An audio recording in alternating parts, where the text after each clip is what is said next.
পৃথিবীতে অনেক জ্ঞানী মানুষের সফলতার গল্প অনেক শুনেছি, কিন্তু তার পাশাপাশি নিরক্ষর দরিদ্র মানুষের সফলতার গল্পও কম নয়। সেই রকম দরিদ্র মানুষের গল্প শুনবো আজকে আমরা। এইরকম আফ্রিকার এক ব্যক্তির নাম গল্প শুনবো আজকে আমরা। নাম তার আলহাজি। সে যখন পাহাড় ধসে তার পরিবারের সবকিছু ধ্বংস হয়ে যায়, আবার উঠে দাঁড়ানোর জন্য সে আবার নতুন সংগ্রাম শুরু করে। তার গল্প আজকে আমরা শুনবো। সে আবিষ্কার করে নারিকেলের ছোবা থেকে ধোঁয়াবিহীন এক ব্রিকেট। এটা ধোঁয়া ছাড়া জ্বালানির কাজ করে। মাত্র 12 বছর বয়সে জীবিকার খোঁজে তিনি ফ্রি টাউনে পাড়ি জমান নিজের জীবনকে পরিবর্তন করার জন্য। জীবনের প্রতিটা প্রতিকূল মুহূর্ত তাকে বাঁচতে শিখিয়েছে এই আফ্রিকার ছেলেটিকে। 2017 সালের পাহাড় ধসের ঘটনার পরে যখন সে তার পরিবারকে হারিয়ে নিঃস্ব, তখন তার মাথায় নতুন উদ্ভাবনা আসে এবং সেখান থেকেই তার নতুন জীবনের সূচনা হয়। প্রথমের দিকে সে কিছু নারকেলের ছোবা এবং এসব দিয়ে তৈরি করার চেষ্টা করে।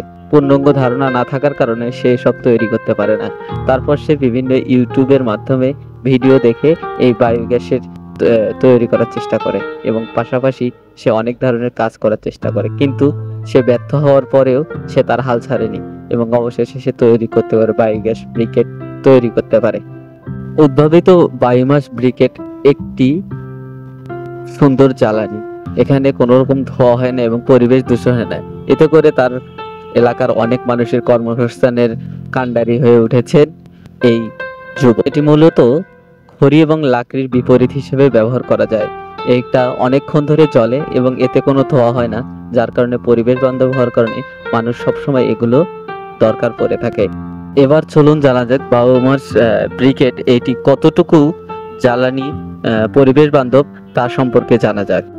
এদিকে যেন কলকারখানার বিষাক্ত কালো ধোঁয়া পৃথিবীকে যেন দিনকে দিন ধ্বংস করছে, এবং সেই দিক থেকে এই উদ্ভাবনা একটি অপরিহার্য অংশ হিসেবে বায়ুকে সুন্দর করতে আরো অনুপ্রেরণা যোগাচ্ছে মানুষকে। আর বায়োমাস ব্রিকেট থেকে কোনো রকম ক্ষতিকর কার্বন রশ্মি খুব কম নিঃসরণ হয় এবং এতে করে পরিবেশের ভারসাম্য ঠিক থাকে।